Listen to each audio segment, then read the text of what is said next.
And we are live, and I am here with Paul Sutliff. I know I have accidentally labeled him Dr. Paul Sutliff in the past because that is what I genuinely thought he was, a doctor. So Dr. Paul, I might call you that in an affectionate sort of not a teasing way, but a kind of a respectful address. So how are you, Paul? Dr. Paul?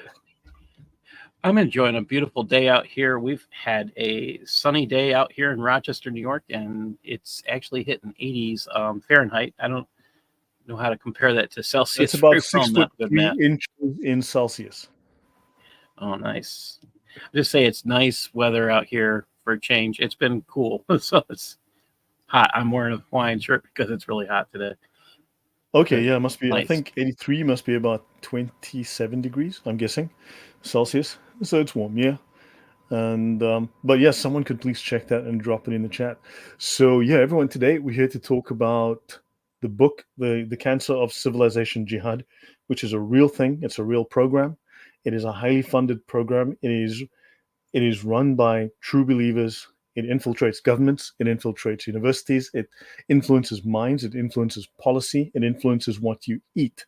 It is everywhere. If you think of halal, for instance. So yeah, and you wrote a book on that. And but Well, we would discuss. Yeah, please. so there's actual footage that came out August 30th on memory, and it has Nihad Awad of CARE, and this guy, um, this guy is saying, "Okay, we're here, we've accomplished this much," and he's talking about a new stage in the plan. Hmm. It's like, yeah, I don't. He doesn't announce what the next stage is, but to say that, I mean, the first stage, believe it or not, when they arrived in the United States, and they said stage one is complete. Mhm. Do you know what stage two was? Infiltrate the colleges. Yeah, That's part of the I've Muslim actually, Brotherhood plan. Yeah. yes. So that's the second thing they do. They arrive first, and then they infiltrate the colleges. I'm sure that's happened, and I'm gonna. One of my hopes and research in the future is to go through in every European country, um, to look at the dates when the infiltration of the colleges began, and did that Yeah. change the what they teach in public schools, because that's what happened here. Yeah, I think the US 63, the founding of the MSA, Muslim Students Yes. Association, and they forged links. And in fact, there have been hundreds, literally hundreds of offshoots of that, all of them related under different names, but actually part of one controlling body, one sort of overarching purpose. So, and you see them today with their pro Hamas marches, pro terrorism cheerleading all across the world right now. I've got some good friends in here. This is good. Um, so let me share with you what I've got with the hijra that I did put together. This Mm. to me is the thing that makes everybody angry, that bothers to listen or to read the book. By the way, these pictures are European pictures. These are not pictures of America. I'm not sure if the top left one is Poland or Hungary. I remember it was one of the countries that was saying, no, you ain't coming here. Could have been Austria Oh, at the one women and point. children, Paul. Where is your sympathy? Well, do you see any women or children there? Are you Because are you assuming I their gender, don't. Paul? Are you assuming their gender? Absolutely. I'm sorry. You're born with something or without something, and uh, if you have something between your legs, you're a male. If you don't, you're a female, and that's just the reality. And if you can prove to me using biology, using genetics, that there's another place you can call something else up, please go register yourself with a medical profession. They might take you to the psychiatric center, but please try to prove Yeah, it. it's amazing how in well, with electricians you have male and female sockets. Isn't that's Yes, getting a little. How did we end up there? at That the is just you know that is so even transphobic. yeah, and I would say I'm phobic of people that don't know uh that they want other people to that they want other people to accept their delusion. And when Yeah. we used to call this mental illness when somebody else wanted you to believe their delusion, and we're afraid to do that today. Yeah. I have serious concerns about that. I mean, we had to assume that all of these migrants were 12 and 15 years old when they were clearly in their 20s. Yeah. When I was in Sweden, this is again part of why I wrote this. Is I took part in a fact-finding expedition on the Islamization of Europe, and it was led by the Middle East Forum. And everything I learned in France and Germany and Sweden, just kind of, it's one thing to read about things in the news, it's another thing to see them in real life. And it hit me to the point where I couldn't just remain silent, and that is the purpose of this book. I don't want to remain silent. I want people to read this book to be safer, to understand this is reality. The hijra, it's basically the word migration. All right, that's all it really means, but it is a secret doctrine. And I say secret because we're stupid and we don't know. That's what it comes down to. I'm not saying that it's hidden in Islam. When I say that, they just don't announce it. And this is something to think about. I mean, every day, sometimes you turn to, you listen to the UK it's talking about the news, and they'll say, "Oh, we had so many thousands of people show up on our shores." I'm thinking, you're an island. What would happen if you said no? I mean, I'm in France, and we're in front of their in the Interior Ministry in France, and they're saying to us, I said about everything about the refugee process, how you become a citizen in France, and I asked a question: what happens if they choose not to follow through on all the requirements to be a refugee and to be a citizen? You know what they answered? No, we can't kick them out. I'm like, what? My next question, I think they left after my next question is, are you a country or not? This is the head of the Interior Ministry, one of the heads of the Interior Ministry. They didn't like that question. Yeah. You can't kick them out. I'm like, okay. I don't know if they would say the same thing. That was in 2016. I don't know if they would say the same thing this they have no later, boundaries. But yeah. That's the problem we have in the United States currently, and this is the stuff that gets me going. Like, you have to have a boundary if you are a country. You have to be able to say that. Now, let me get this going. This is the stuff that I think we're stupid about in the United States and in every country that's being taken over by Islam. If we just read their scriptures, just read their books, we might get a clue. Here we go. This is a hadith, number 2863 from Kitab al-Mathayal by Timri. And it says, "I charge you 5 of what Allah has charged me with: to assemble, to listen, to obey, to immigrate, to wage jihad for the sake of Allah." So did you catch that? They immigrate before they wage jihad. Well, how many people want to have a civil war? You got to have war. I mean, it's pretty simple. Makes sense? Okay. How about this one? The Quran, 2:18. "Surely those who believed and those who emigrated and performed jihad." Okay. This is one of the things I hate about the Quran. It repeats almost word for word continually. "Surely those who believed and those who emigrated and performed jihad with their money and their lives for the sake of Allah." Oh, so they're talking about dying in the sake of jihad after they emigrate. Where are they emigrating to right now? Western civilization. Why? Because they like life better here. Why? Because we're not killing them. We're saying, hey, we'll give you money. In the United States, I don't know if you've heard this one. This particular person who's currently vice president has talked about $50,000 to start a new business, if you come to this country, but they're not giving a penny to those who are already citizens to start a new business. But it's a tax credit. It's not a cash up front. I believe it's a tax credit No, on your it's first. a grant. Oh, It's a grant. grant. Okay. Okay. Yeah. Then Yeah, it's when I first heard that, I was like, "What?" Like, yeah. So this is Usama Dakdak's Bible, and I mean his Quran, and I personally think that is the best, most accurate thing, and that's where I'm going with. We go to 874. There we go again. Those who believed and emigrated and performed jihad for the sake of Allah. Again, we'll hear it again in 875. And those who believed afterward and emigrated and performed jihad. And this, you start thinking about this over and over again. It's not made make believe. We're not making this stuff up.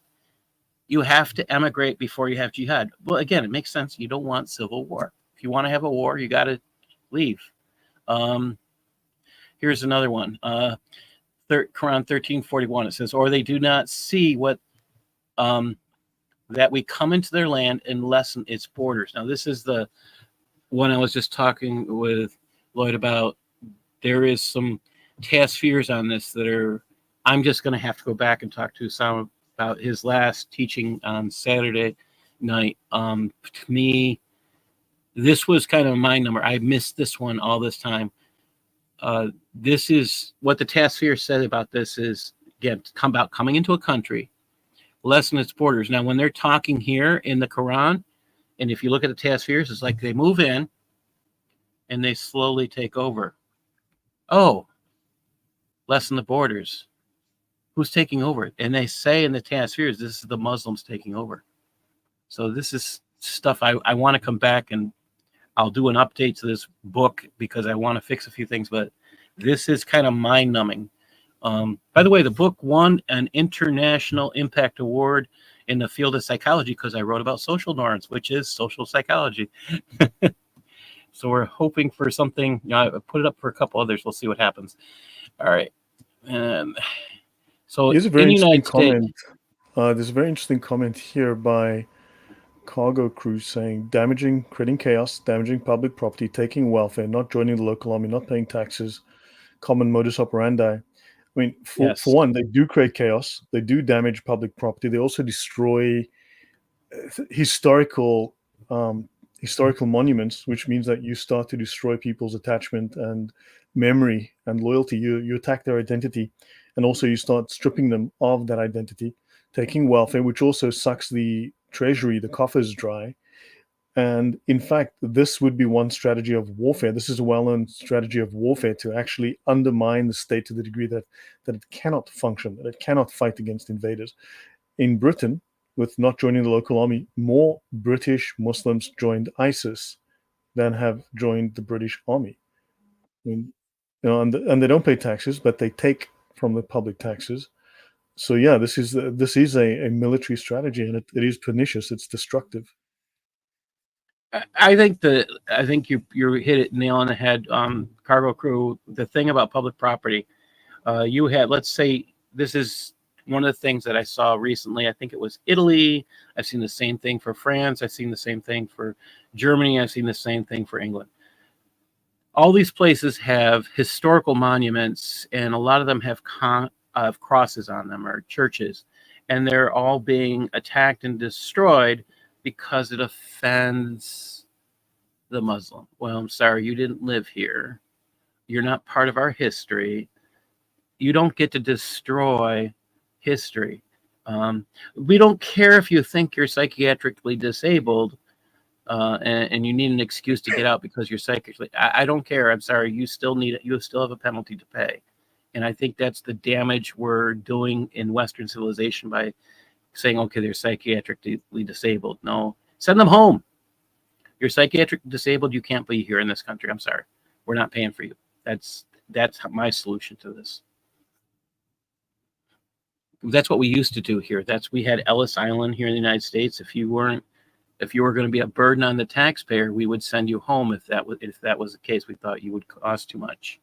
I mean, if your mommy and daddy were willing to pay for you for a certain point, maybe we would have taken you. I don't know, but we used to send an awful lot of people back because of those things. Our politicians are busy kneeling for BLM and sticking Yes, this is. I've actually tried in this country. I have tried to talk to politicians. I have a proposed bill, I should say, a joint resolution for Congress, and it basically says the Muslim Brotherhood within the United States has declared war on the United States, and all the joint resolution does is recognize that the Muslim Brotherhood, they have, if they would sign this and approve it, it's not, doesn't become a bill, it doesn't become a law, it's a joint resolution, and a resolution has no force of law. However, if both houses, the Senate and the House, sign this saying, yes, the Muslim Brotherhood within the United States has declared war on us, what can happen? I'm in the middle of revising that. That would end CARE. That would end ISNA. That would end the Muslim Student Association. I can't tell you how many mosques it would close because they're financed by the Muslim Brotherhood. So these are things we need to look at. And again, this push for migration for the purpose of jihad is all behind this. I did put this picture in of Somalia for Somalian Muslims in Minnesota for a reason. One of the gentlemen I know is a great patriot, Jim Delaney, used to be the head of our local Catholic center for that did refugees. Well, when the Somalians came over, it killed his reputation, and it was something he couldn't understand. And he explained to me, look, everybody wanted to work, everybody wanted to get right to work, and wanted to become good citizens. And we got, and it was something different. You get Muslims in here, and they don't want to work; they just want to collect the funds, and they want stuff just for them. They want free stuff. And what actually happened during this time period, I got involved looking at, in the United States, we have, there's a claim that the federal government pays for refugees. That is totally untrue. So then in the States, when I say, they'll say you're a refugee. Well, how much do they get? They get a few $1,000s a year, but it's only for 1 year. Okay. The minute you come in, minute these people who are, again, these are legal refugees. Understand that. We're not talking about people who come here illegally. That's the other part of this. These are people who came here legally. In the United States right now, we're not even, you can't even put them in the same boat, because if you got someone who's already broken the law to come into your country, you don't know what kind of laws they'll break if they think it's okay to break one to come into your country. That's regardless of what country you live in, something we all need to think about. I used to work as a bouncer and at nightclubs. I did it for about 10 years. And one rule that we had is that if someone disrespects you at the door, you do not let them in. Because once they've had a couple of drinks, they will be a nightmare because they will have zero respect for you. So you have to turn them away at the door. And you've brought in people that have given you zero respect. They're criminals. And you've given them the red carpet. They have no reason to respect you. And this is the thing people need to realize. In the one thing I didn't put in this book, I did put in my last book. There are people who really reported on when this started. Bat Yeor did an outstanding piece on this. And I can't think of the other lady's name, but an Italian lady journalist. She did an outstanding. She has a book that's, I can't think of the two books she has. Blue one, they call them blue, her blue and red book. But together, these two ladies exposed when this started in Europe, and it was right after World War II, that they were recruiting Muslims to come to their countries to replace a lost labor force. And who's paying the price? It's the average citizen today. And Germany is, Germany, I don't even want to think about how bad it is there. I am proud of those Germans who have said no, who have dared to stand up and do protests. So I wish my home mother country, which would have been England would actually stop pandering. My family's been here 400 years in the States, so yeah. All right. Here's another hadith for this. It's this is from Sahih Bukhari. The Prophet said, "The reward of deeds depends on intentions, and every person who will get reward according to what he intends. So whoever migrated for Allah and his apostle, then his migration will be for Allah and his apostle. Whoever migrated for the worldly benefits and for marrying a woman, then his migration will be for what he married for." I mean, migrated for. This whole purpose of migration, hijrah, is jihad. They go together. If you're migrating for Allah, you're there for the purpose of war. Understand that. These are two things they equate together. And yes, Hitler had those Islamic units fighting for the Nazis. And this is when I was doing a lot of research on Civilization Jihad, I was reading about it was called Radio Free Europe, or it was something the United States started in Germany, and it was our goal to reach through the Iron Curtain after we beat the Nazis, and they started giving Muslims a platform to broadcast their Muslim Brotherhood Network goals, and they were doing it because apparently the Americans weren't smart enough to get a good translator. Yeah, it's kind of mind-numbing when you actually.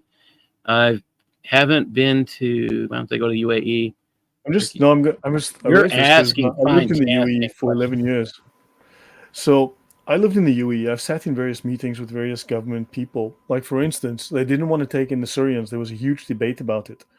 And they only took in a limited number of Syrians. I think they offered to take in like as few as 2,000 children, preferably young girls, I think it was. And they said quite bluntly when I was there at the time, because I used to sit in these government meetings because that's the job that I had. But they would say things like, "No, these Muslims are too different culturally from us. Therefore, we can't have them here. They will be disruptive to our culture because they are too different from our culture." That's Muslims talking about Muslims. On the other hand, you'd also have them say that, no, these Muslims have different values than we do, right? So it's not just they're different values, different language. They would say no, based on language, based on culture. And then also finally with the Syrians, what they bluntly said was, when I was there, they said, no, these people are psychologically and emotionally damaged. They come from a war zone where they've been exposed to horrors. We don't need people with a psychological burden like that coming into our, with PTSD coming into our country, that they're going to be a burden on our system. Not only that, these people are normalized to violence. These people see violence as normal. These people see a degree of behavior that we would never find acceptable within our culture. They see that as normal, and we are now introducing the risk of severe violence into our country. We will not expose our people to that.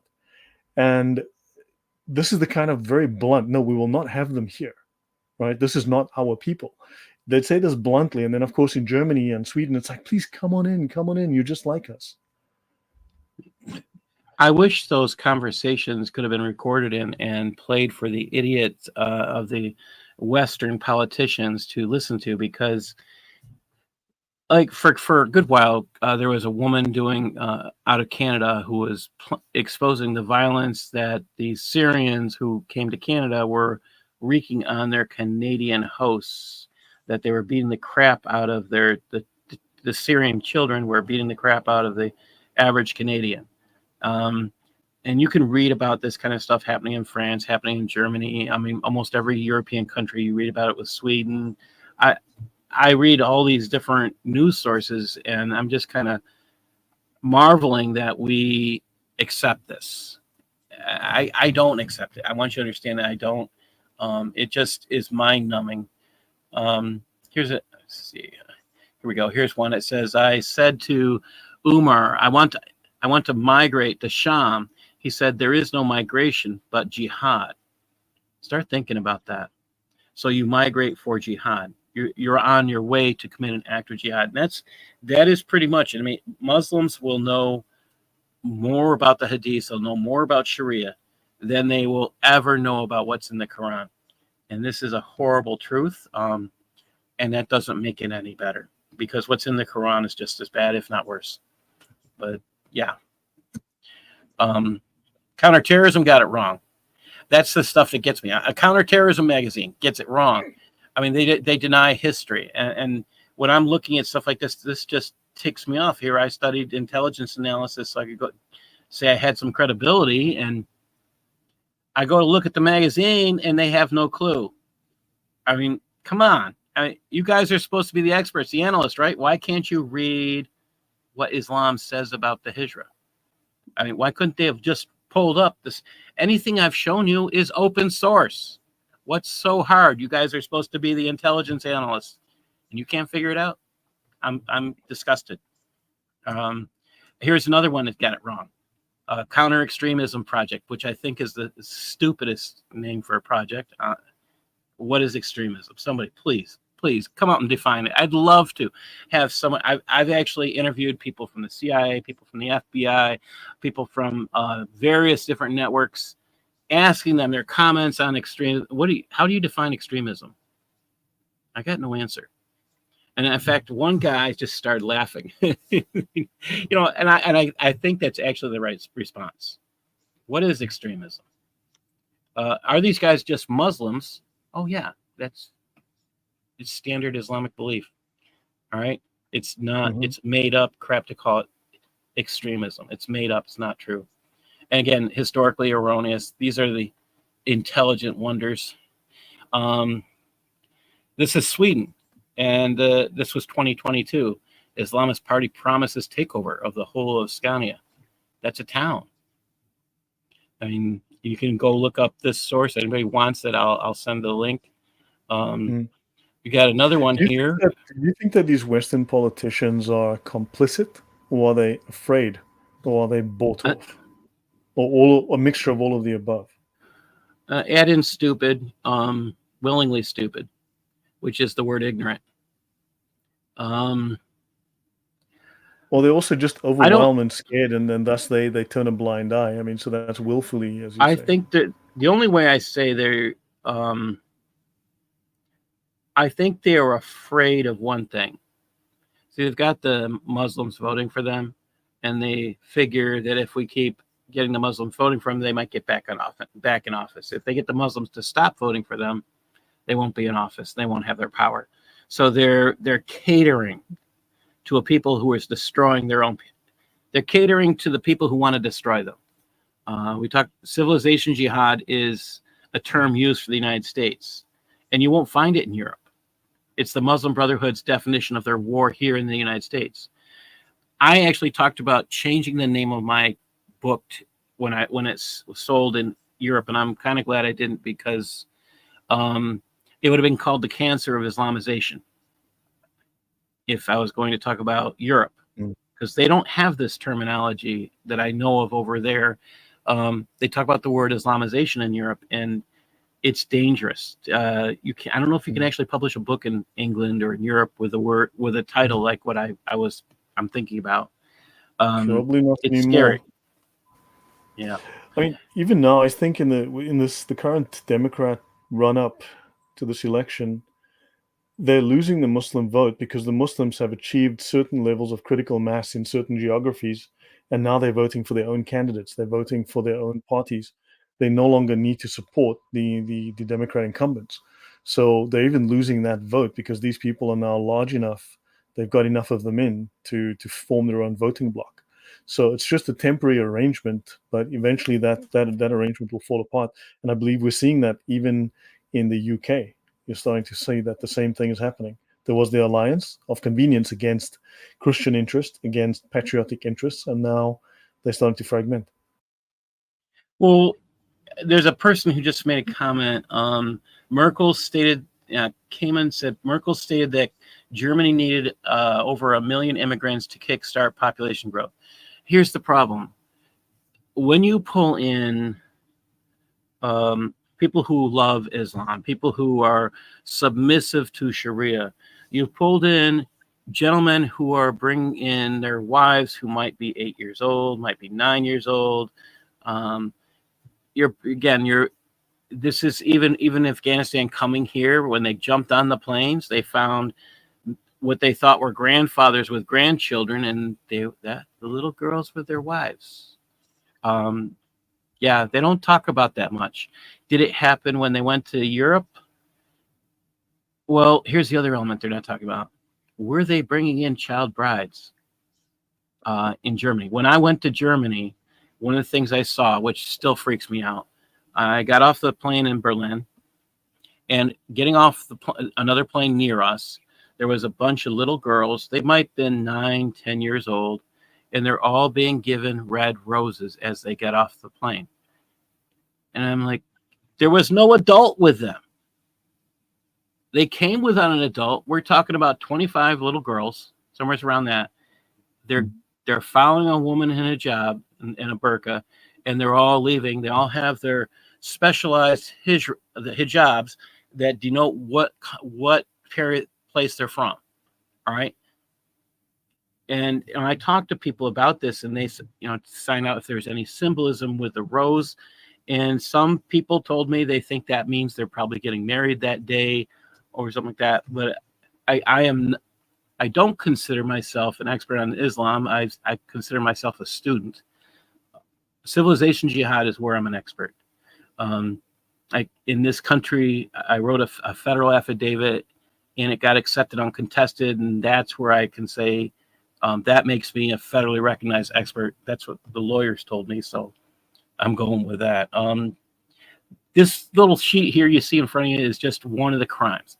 There are literally hundreds, and if you're in Europe, you know it more than anyone else. Unfortunately, we don't have enough here in the United States. Now, this is the stuff that makes me upset. This guy, Ismail al-Faruqi, I think he started the Muslim Student Association here in the United States. And the year here, 1986. Now, he's already been in the United States since 1961, I think. He's here. He's over in Europe, and he's giving a speech in London. And he says, we are here to stay. We are here to plant Islam in this part of the world, and we must utilize everything in our power to make the word of Allah supreme. In the presence of living here, we can become ambassadors of Islam. I'm going to skip down a little bit. It says, we want to live henceforth as if we were muhajirs, companions of Muhammad from Mecca to Medina. And so let us invest our, hijrah with this new meeting. Let us appoint ourselves as ambassadors of Islam in this country. Let us begin a program of real action. Oh, That's a political program. That's not religious. yes. But as you and I both know, there's no difference. There's no separation of the concept of church and state. There's no separation of Islam from politics. And this is where politicians are stupid. They believe something and accept it without any facts. This guy I consider one of the most dangerous men to have lived.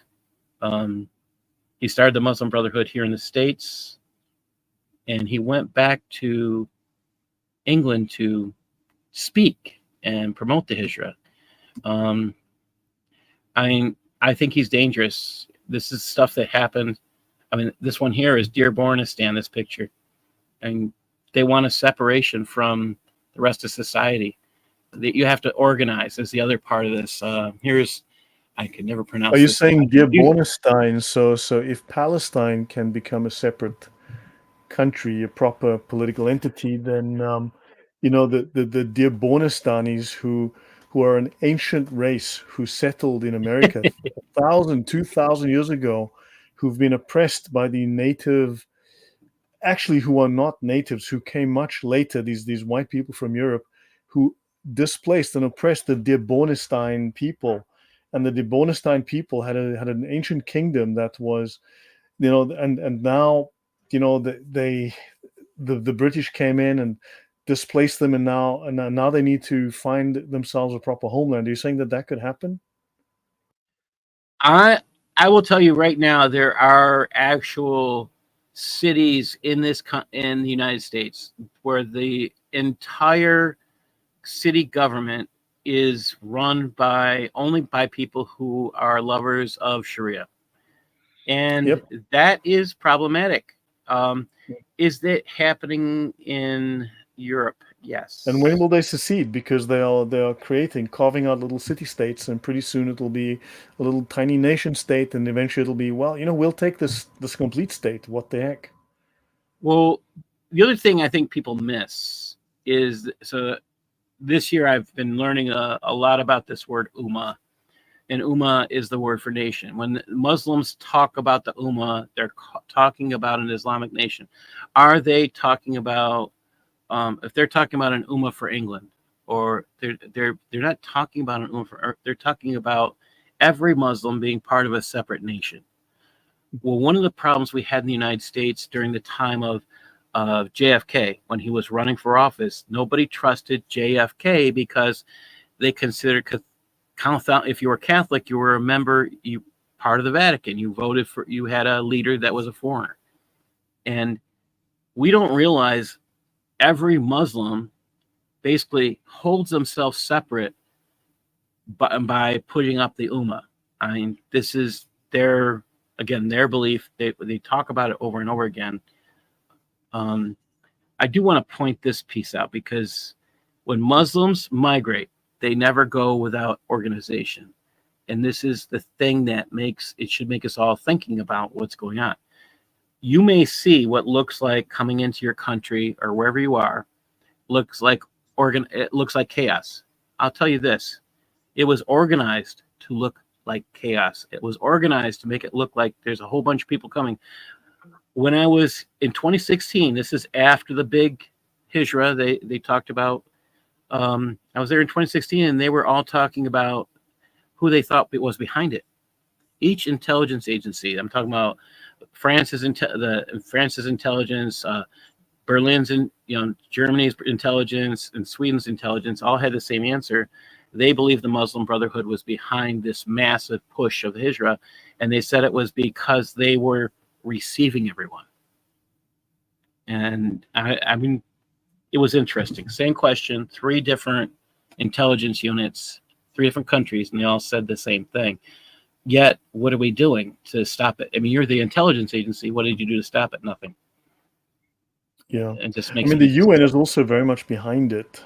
I mean, the UN must, in yes. some way, as an institution, be complicit, because you're looking at the Global Compact for Migration, which also mandates this. However, because it's not a treaty, it was never signed, was never ratified, never validated, it is not a pact which would reach legal status. It's a compact, like a series of suggestions. However, it effectively is mandatory upon all countries that are part of the UN to accept a certain amount of Muslim African refugees. Or at least they call them refugees. These are not refugees. So you And have to that's the other accept. thing. That's a huge thing. Now, when European papers, news sources, talk about someone who the United States might call a refugee, if they believe the United States, somebody from the United States is reading this, they'll use the word refugee. When they're talking to their own people, Germans, Polish, whatever, they use the word migrant. They'll use the word Southern Asian. They will not use the word refugee. And this is one of the things I continually notice. They'll say national. That's a newer thing in the past few years. They started using national from a different country, Albanian national, but they're not, it's smoke and mirrors. They don't want people to know what's going on. Maududi was a big thing about organization as well. And this is the guy who Said Qutb learned from. I mean, there's a lot of different stuff going on here. You Professor should Ali. take a moment to read some of what they say, because you're not saying, I mean, Yeah. you're skipping over. So Okay. we've got some time. We can always come back and do a part 2. So, I mean, Okay. don't be afraid to read Okay. some of these. Because look, So one this thing I've learned from Maududi. an audience, having done this for some years now, is that nobody reads Yeah. your slide. All right. So this one. These aims cannot be realized so long as power and leadership in society are in the hands of the disbelieving rulers, and so long as the followers of Islam confine themselves to worship rites. Only when power is in the hands of the believers and the righteous can the objectives of Islam be realized. Are you catching this? Only when the power They're talking about taking over a government, people. They're talking about coming in and taking over the government. And this is by Maududi. And This is also, you just, are then conversely the unrighteous because you're not a Muslim. yes. It is therefore the primary duty of all those who aspire to please Allah to launch an organized struggle. Jihad. Well, Mein Kampf. yes. Well, have you seen it? Well, no matter where you live, have you seen these nice little camps at colleges that protest Israel? They're really being pushed by Muslims. It's being created by Muslims for the purpose of expressing their hatred towards Jews. Yeah. And they're following men who have written things like Maududi. Maududi is scary. And it says they must spare neither life nor property. Now, hold on. Are they referring to their life and property or your life and property?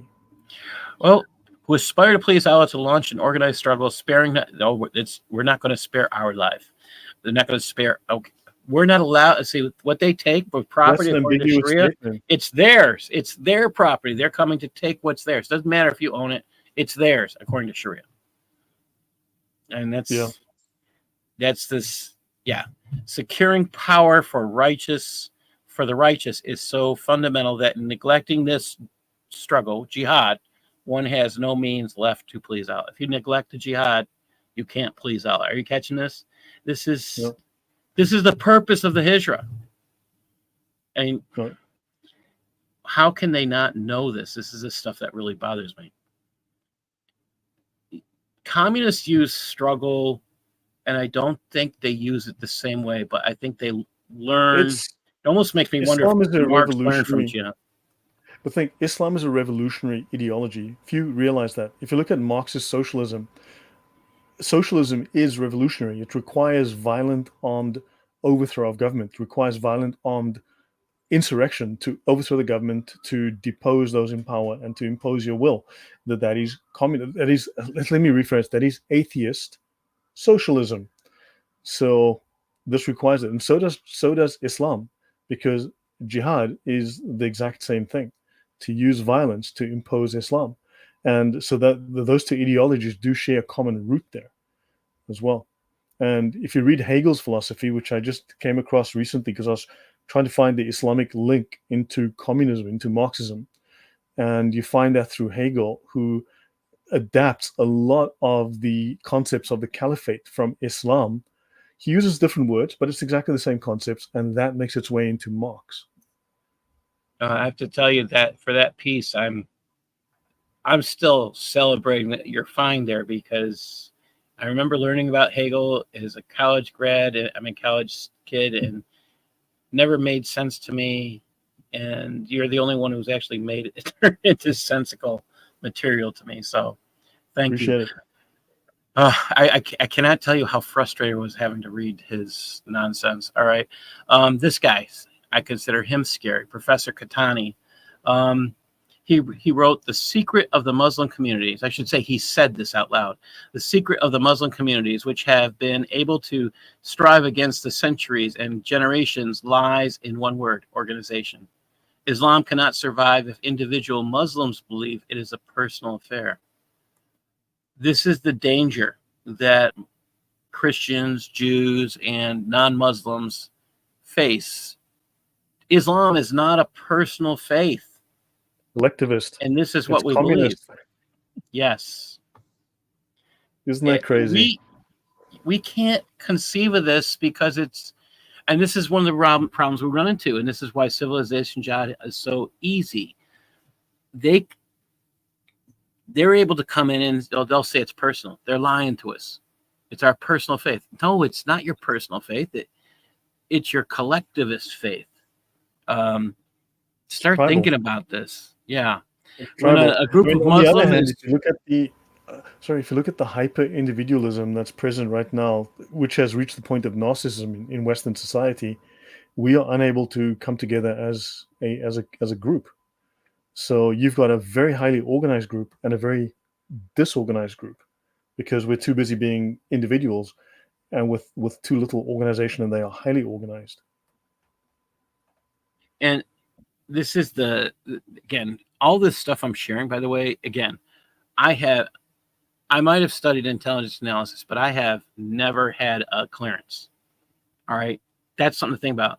Everything I'm sharing is open source. Anybody can find this material.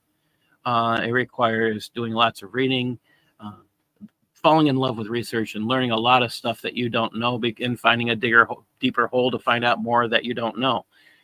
But it should bother everyone that I can find this stuff and your local government can't.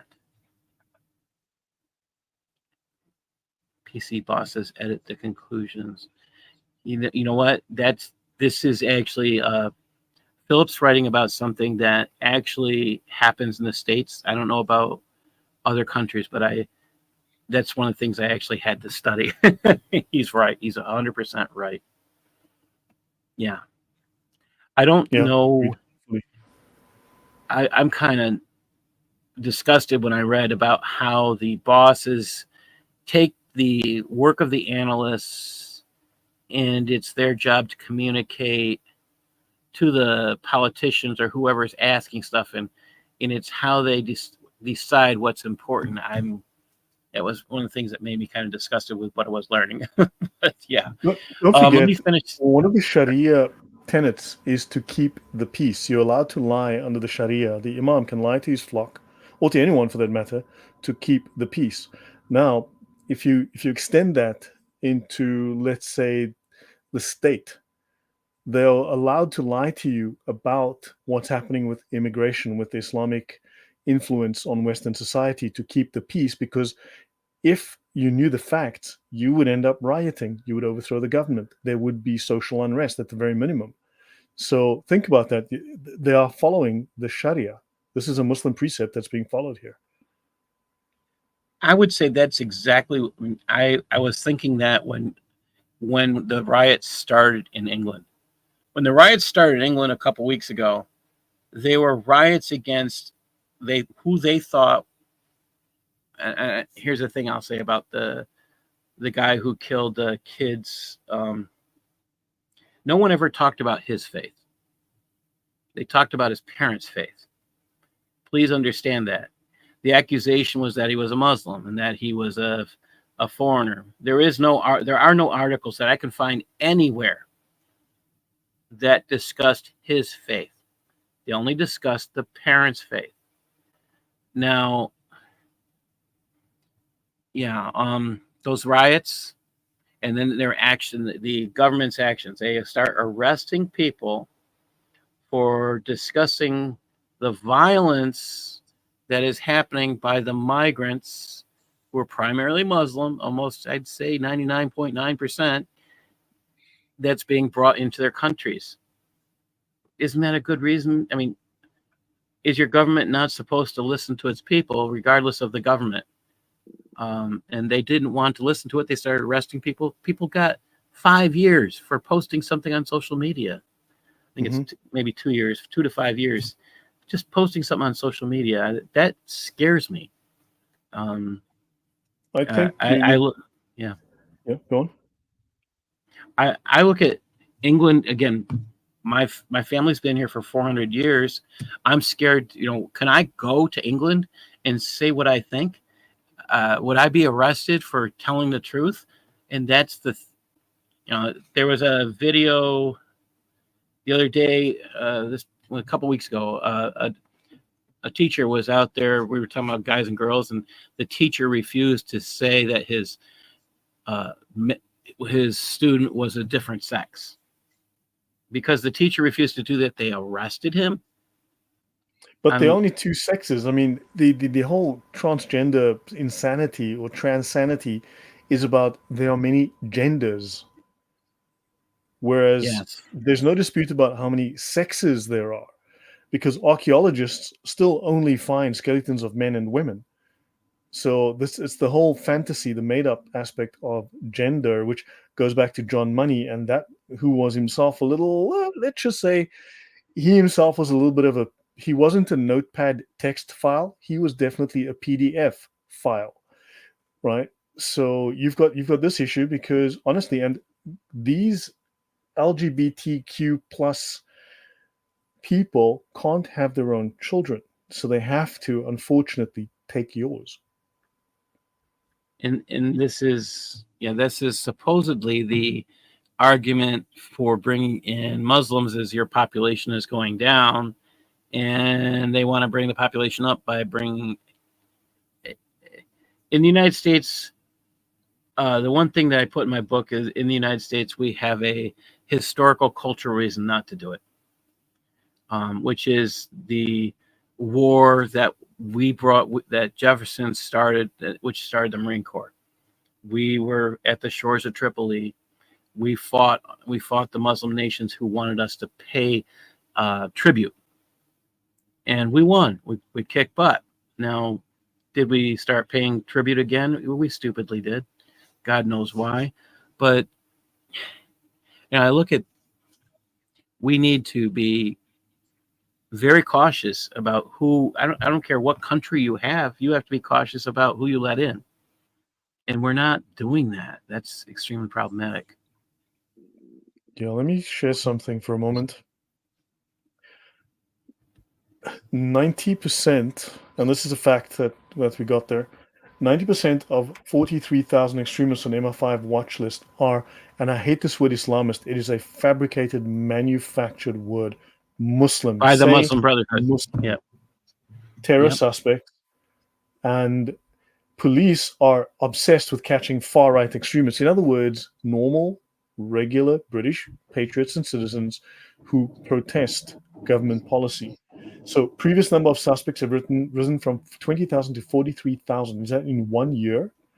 Former counter-terror chief says the new total is 9/10 Islamic extremists.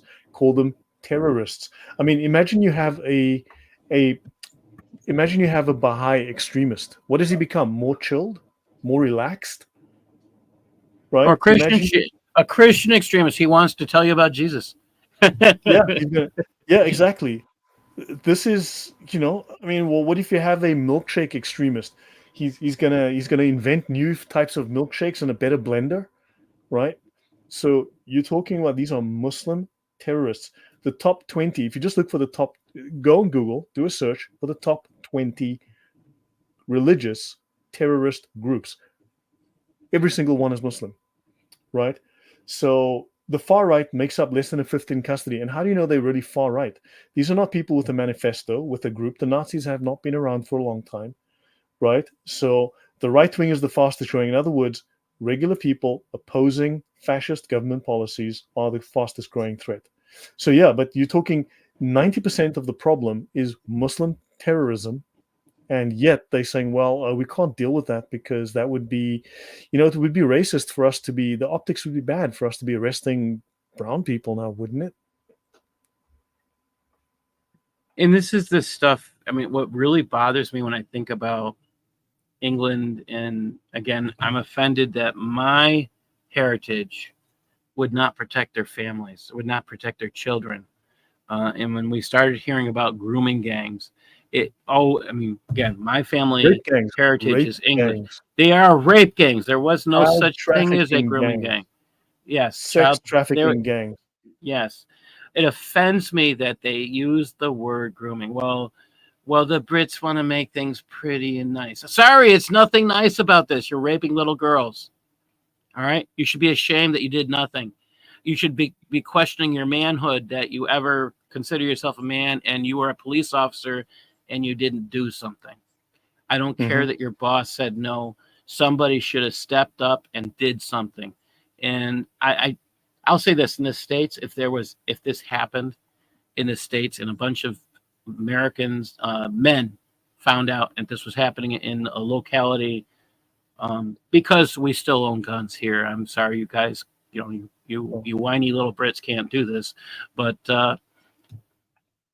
we would have taken care of business in this aspect. We would have taken the police force over. I don't have a doubt in my mind it would have ended. And I'm not for that kind of thing, but I'm not for not protecting your children.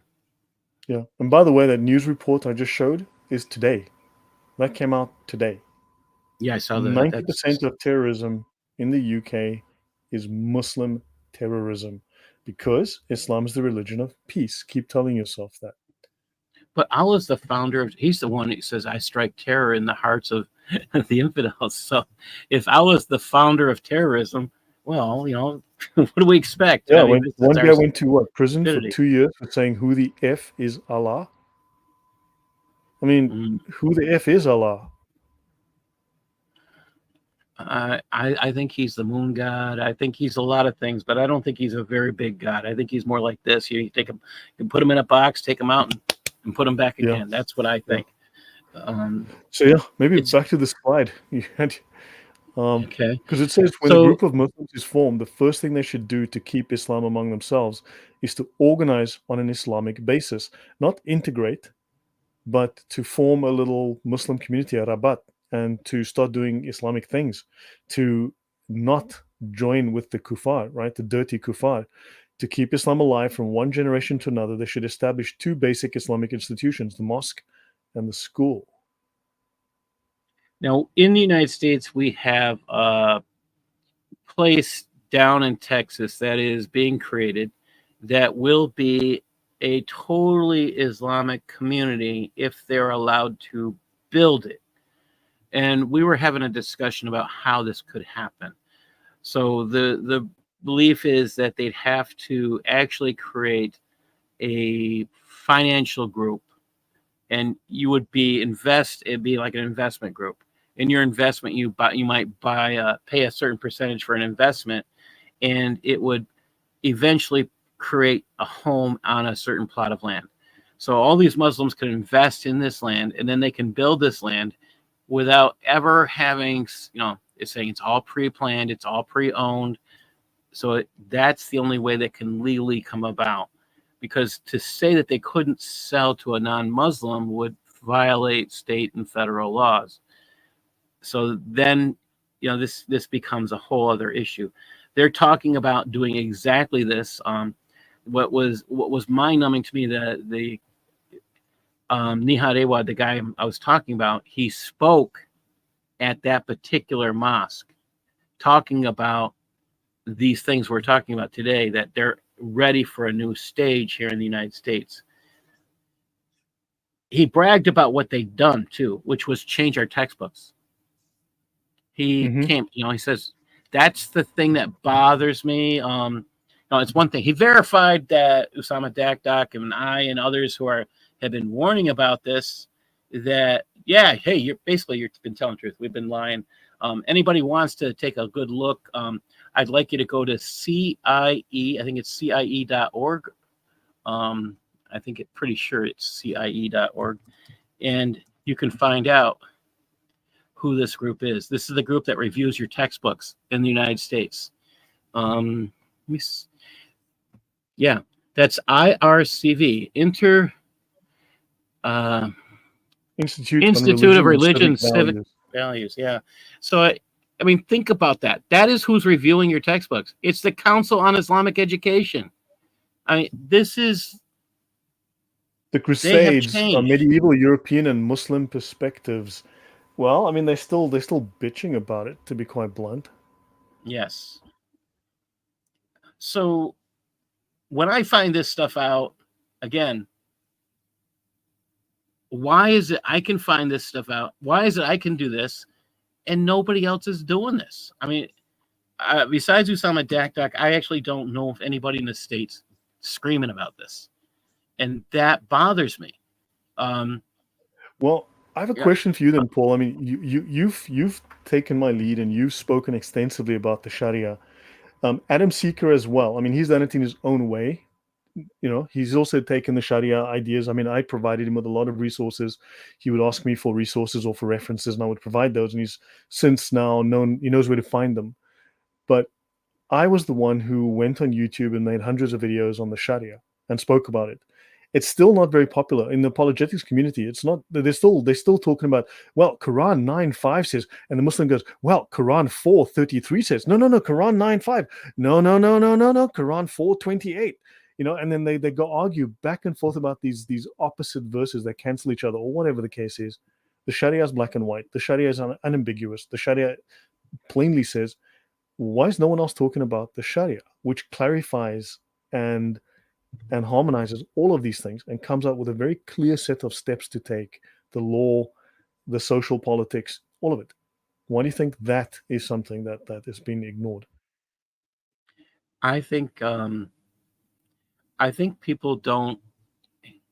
So I'm just going to go from how I got introduced into Sharia, and I'll look at it that way. It's one thing. I think that, by the way, I think the hardest book in the world to read is the Quran.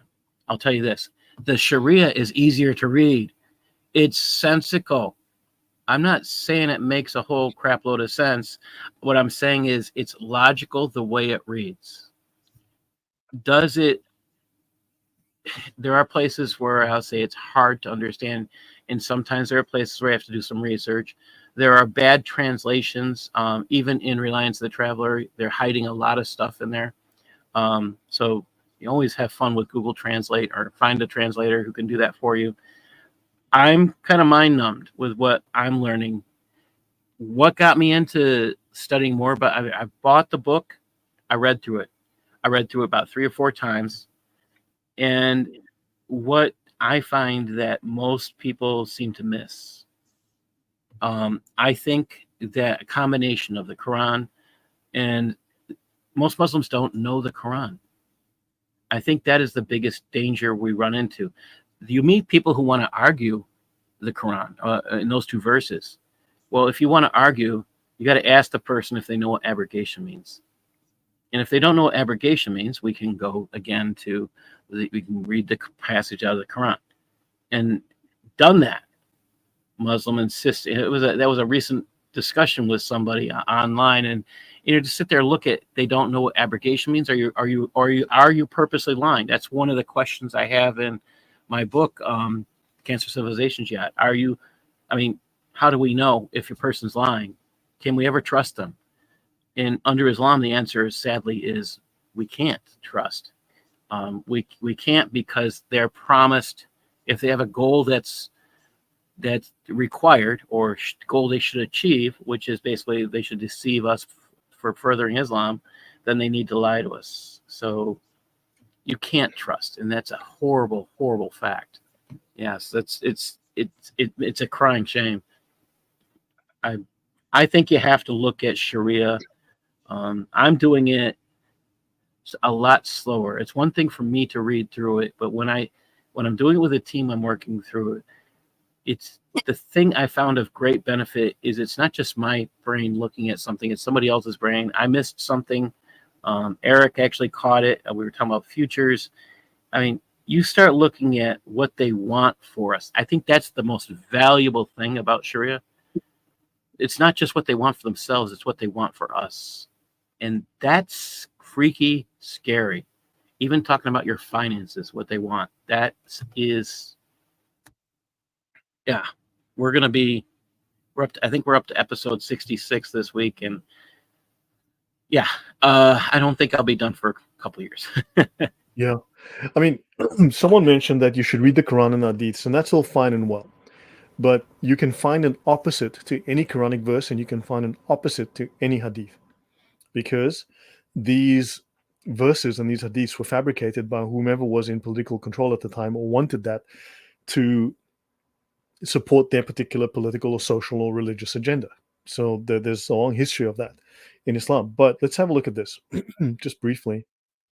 Let's look at the Sharia. This is the reliance of the traveler, right? Here you've got just one section of the index. So you've got the prayer, the Muslim prayer. It's 119 pages that covers the prayer. And So not one verse from the Quran in there, or the Hadith. Yep. So let's have a look at the prayer. So let's go to that. I need to jump forward some more. Let's go to 130. Okay, there we go. Now the prayer. Now, ask a Muslim. They say, well, all you need is the Quran. So, okay, so show me the names of Muhammad's wives in the Quran. Show me which page is a list of the names of Muhammad's wives. It's not there. Okay, so show me in the Quran how to perform the prayer the way you do on Fridays in the mosque. Show me when you teach a child how to do it. Show me in the Quran. Not there. Okay, how do you do the ablution? How? Show me how. Teach me from the Quran. Show me the instructions. Not there. There's a whole lot that's not in the Quran. So you come here, and here you can go. There's 120 pages almost, as we saw, 119 pages of instructions about the prayer. And this goes on for page after page after page, explaining it's best to pray every prayer at the first of its time, taking the necessary steps at its outset. Now, Muslims will say, well, blah, blah. I say, show me this is false. Prove to me that this is false. Prove to me that this information is wrong.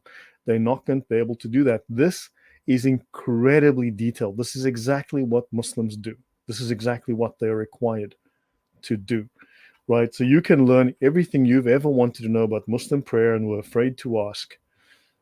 You can learn the terminology. You can learn all the steps. You can learn the rituals. You can learn, you name it. It goes wild. None of this is in the Quran and will never be and has never been. So the Sharia is incredibly detailed. It exposes Islam like nothing else does. So this is very clear about what Islam thinks, what it believes, what its consensus is, where the rubber meets the road. This is not about contradictory verses. This is like, this is how it is. That's it. Your thoughts on that, Paul? I think the most scary thing is, I mean, I post up on social media sites all the time. Muslims, please show me how to pray in the Quran and in the Hadiths. I get crickets. I've had somebody refer to something. I says, but it doesn't show you how to pray. It just says pray. Okay, that's not telling you how to pray. And I'll put it this way: in the Bible, it says they ask Jesus how to pray, and he tells them how to pray. He gives an example. He doesn't tell them what to say. We don't have anything in the Quran or in the Hadith that tell you to pray this first surah. There's nothing there. In fact, if you study the first, here I'm putting it in quotes, the first surah, you read the tasfirs, the first surah isn't part of the Quran. Wait a minute. In the Sharia, it says you must pray the Quran. So now the question is, are these Muslims reading something 17 times a day that they're not supposed to be reading? So are they being good Muslims by reading that first surah? Well, they're following the Sharia, but the Sharia is not listening to the tafsirs. So now you're running into another problem. Yeah, but that's because you have such contradictory verses, you have such contradictory tafsirs, you have scholars contradicting each other. Yes. Left and right, they had to create a consensus, and that consensus is found in the Sharia. In the Sharia. That is the final opinion. I mean, listen to this. This is from the prayer, section F 1.3. Someone raised among Muslims who denies the obligatoriness of the prayer, the zakat, fasting, Ramadan, the pilgrimage, or the unlawfulness of wine and adultery, or denies something else upon which there is scholarly consensus, the ijma, defined in section B7 in this book, and which is necessarily known as being of the deen, Islam, necessarily known meaning things that any Muslim would know about if asked, which means they must have a certain modicum of knowledge. They must have a certain minimum of knowledge. Thereby becomes an unbeliever, a kafir, and is executed for his unbelief. And that is what the Islamic State did. This is Orthodox Sunni Islam. This is normal, regular, everyday, strictly applied. Right now, they're not always strictly applying it, but ISIS did exactly this. Well, someone asked if I have a fatwa issued against me, and I'd say no. I don't think they consider me important. And the reason they don't consider me important is nobody's listening at this point. And that's my sad, sorry truth. When people start listening, when people like you who are listening to this show start sharing out what things like what I'm doing and what Dr. Lloyd DeJong is doing, I think maybe something like that will happen. But the truth is, all we're doing is sharing Islam. We're sharing what Islam teaches. So how do you, this is the argument somebody just presented to me. Does anybody ever say what you're doing is offensive? I say no. And they're like, why? Because I put on the screen, I put everything on the screen. I mean, just, that's what I'm putting on the screen with the Sharia. So what are they going to complain about? I mean, I'm even looking at the English translation they gave us. I'm looking at the Arabic on the screen, and then I'll have Google Translate on the screen. What can they complain about? I'm trying to be as factual as I can. We'll talk about, does it make sense? Does it not make sense? I mean, there are some things that kind of make sense. Not saying that they're all good or they're all bad, but there are some small things you might agree with. But Hmm. in general, it's I, the thing. Okay, I when I first read the book, I ended up running to the bathroom wanting to throw up because they talk about taking a prepubescent girl, and I mean this just they t- sex with a prepubescent girl, and they're treating it like it's normal. They have to. Mm. I mean, here we got Uh, Tony saying ISIS showed what 100% Sharia looked like and why it is ugly. yes, Exactly. yes. And then Blue Light Moon says, show me one thing ISIS does which is against Islam.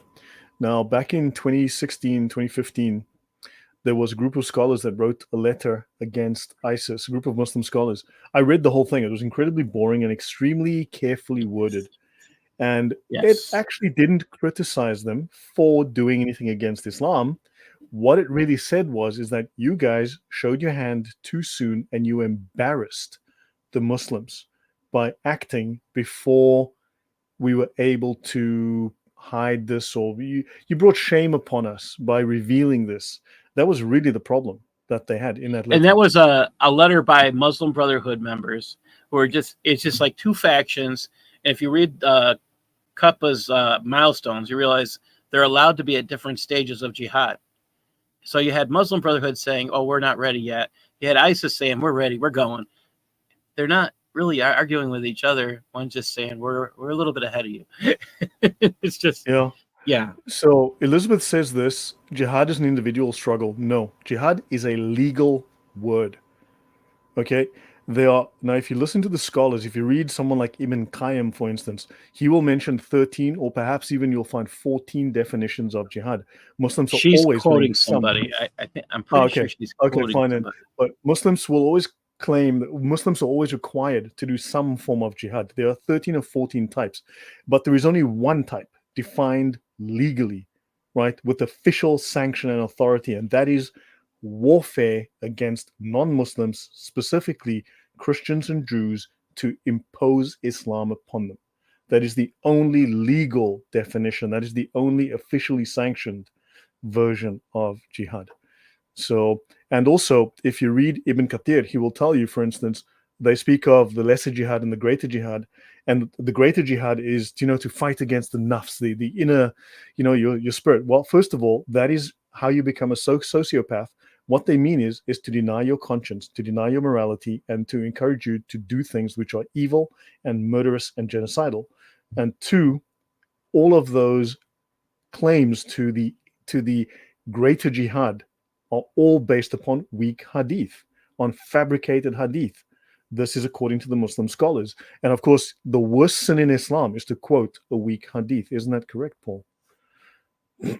It's, yeah. When you read the section on jihad, and I find this is, I think, the most telling thing. You read the section on jihad, they don't give you anything to say there's such a thing as a lesser and greater jihad. They only talk about killing and murdering. Um, They don't. yes. Yeah. Sorry, yes, Victoria. Of course, the demons are Muslim. What else were we expecting? Satanic demons are Muslim. Like, duh. Sorry, Paul. She's right. I mean, so she's. I look at. I mean, there's a lot of people doing some great stuff on Islam, and they'll actually come out and use the Islamic sources that actually speak about the demons in Islam. If you want to see something that looks demonic with Islam, start watching the Sufis do their dance. Uh, you'll see a lot of different things out there. There's mind-numbing stuff, but I say I'm going to keep pushing on Sharia. Right now, I think Sharia is the thing us non-Muslims need to read to protect ourselves more than anything else. I think we need to be aware of the dangers that they want for us. It's one thing to talk about a head cover. Yeah, this is good too. Yeah, yeah, I thought this because you raised this in the beginning, and this is in the Sharia. You spoke of the obligatory nature of head covering. What do you think of this? I mean, this verifies what you stated. Sorry, I need to So I move this over. I have let me just get to the slide here, and I'll find it.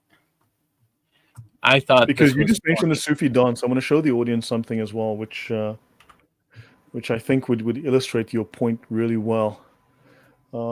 Get you a slide in a moment. I want to bring this up. So, guys, I want to show you this. This is Los Angeles. Okay, these are the Shriners who are a high level of Freemason.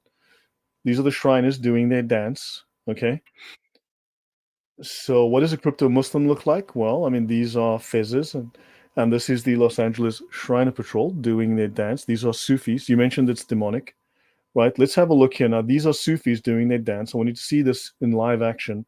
This is what they're doing. You'll notice they're doing this little live action dance here.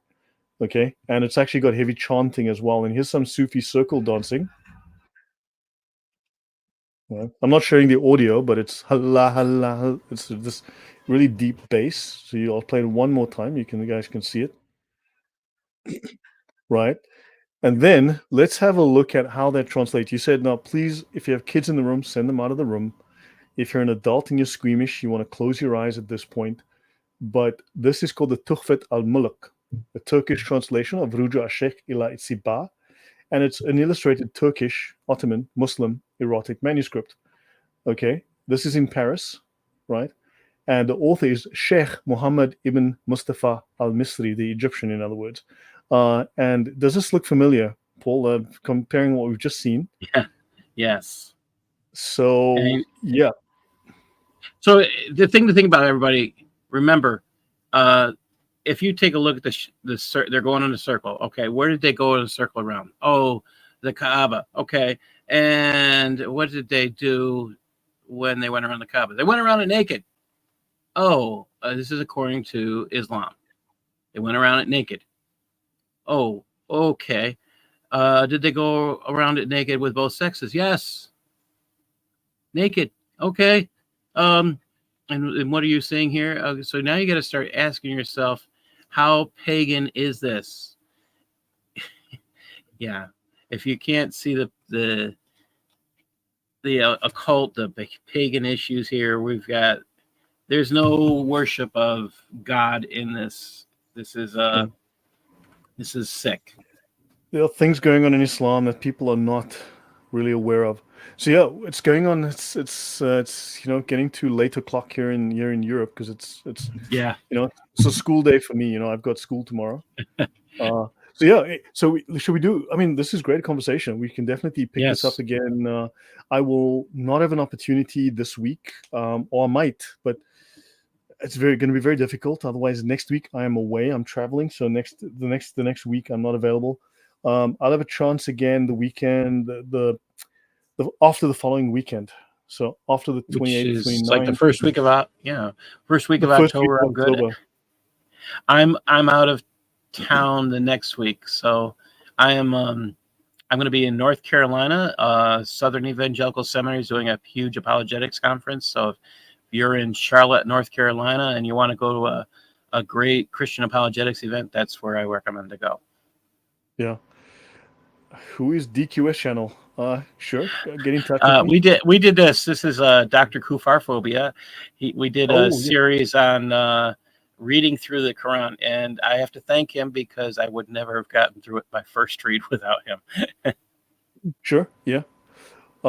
Yeah. So in 2 weeks, basically the first week of October, somewhere around there. You think that's good? Sounds good. Yeah, that works. Yeah, I think. Yeah, somewhere in the first week of October. So we'll schedule a date. You and I will chat. It's just it's man, I'm having a really busy time right now as well, so it's hard for me to schedule things.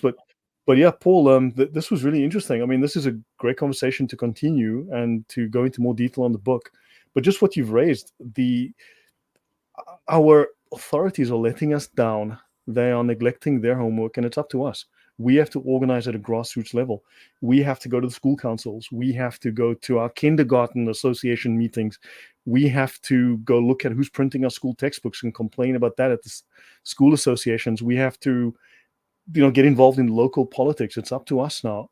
We know that our local councillors are letting us down, that our ministers are letting us down. Now, the heads of state are letting us down. I think we need to organize and we need to speak. We need to speak up. We need to make things public. We need to make things uncomfortable by using sunlight. Your thoughts? Yes, I think if we don't do that, this is the thing, people. You have, in order to protect your country right now, in order to protect your children, you absolutely must go read your children's textbooks. Where you want to find my work, you can go to paulsutliff.blogspot.com, or you can go to Amazon and you can look up the books I've done. You'll find them there. I also write devotionals, but I would say you have to protect your own children. Start thinking, I don't care if you're grandpa, aunt, uncle, cousin, whatever. You've got to start thinking about your local area. How can you protect it? And that, I'm not saying go grab a gun. I'm saying go find out what's happening. Go take a look at your local school district, because what's actually happening is scary. This is not good. And there are people that can go out. I know like I said, in the States, the only ones I know who are speaking on these things are Usama Dakdak and myself. I do know that his presentation is far more detailed than mine. I work with him and I'm part of his ministry. So I say his stuff is outstanding. I'm looking at a whole world of what we have to do, but unless you get involved, nothing's going to happen. It's on you guys. I can only do so much. Lloyd can only do so much. You got to take what you learn and use it, apply it. Yeah, guys. Thank you. We'll call it a night. I still have to go and do dishes, because as you know, if I don't do the dishes, I will probably not wake up in the morning, because I'll be dead. So, I need to do that. I used to think, with all my training, my background, I was the most dangerous thing in the household, but I have since learned that I am not. I don't hold a candle to the most dangerous thing in this household. When you were a kid, you gotta your make the mom's wife gonna happy. Sorry? Yeah, you gotta make the wife happy. Yeah. So DQS, I'm on Skype. So I don't know. Did you chat with him on Skype, Paul? Yeah, he's on Skype. Yeah. So to get hold of me, can you send me my Skype details, and you can just drop me a line on Skype, Yes. and we'll talk. I will do that. Yeah. Yeah, I won't have time for about 2 weeks. But I mean, I can chat, but I won't have time to do any streams or anything. This week is a maybe. It's a big maybe, tomorrow or Thursday, but I'm traveling, so it's I've got a lot to get ready, and I've got other stuff to do as well. So yeah, but get hold of me on Skype. We can chat. We can speak, and we can plan something for about 3 weeks from now. That'll be the easiest for me.